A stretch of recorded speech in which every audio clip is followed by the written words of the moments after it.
Hello, my name is Dr. Brian McClelland, and today I would like to review an article titled The Prevalence and Management of Fourth Molars, a Retrospective Study and Literature Review.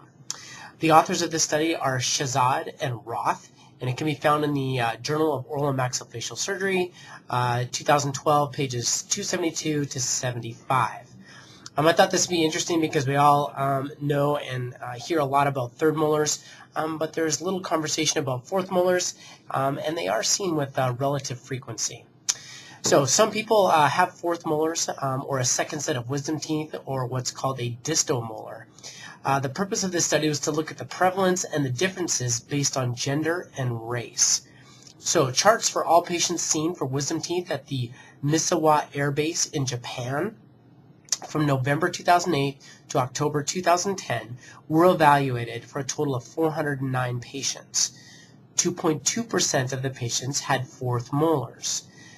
In this study, the male to female ratio was basically a 1-to-1 prevalence, no difference between the incidence in males and in females in this study. The ratio of black to white was 7-to-1 for incidence of fourth molars in the study, which is statistically significant.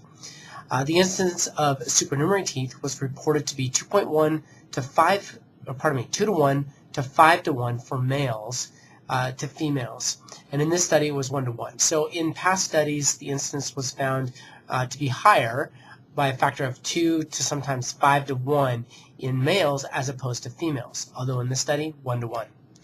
Fourth molars are reported in the study to occur in the maxilla more than in the mandible, 75 to 91% of the time, and in this study was 78% of the time found in the maxilla. So fourth molars will be found over 3/4 of the time, or 3/4 of the time, in the maxilla.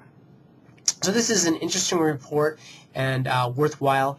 I've seen one patient in my 12 years of practicing oral surgery with 4 fourth molars. So they had their 4 third molars, or wisdom teeth, and then 4 additional teeth.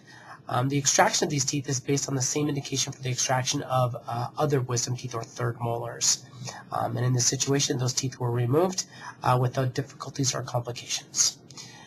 Thank you again for tuning in. My name is Dr. Brian McClelland, oral and maxillofacial surgeon in Spokane, Washington. Website address www.dental-marketing.org. Thank you.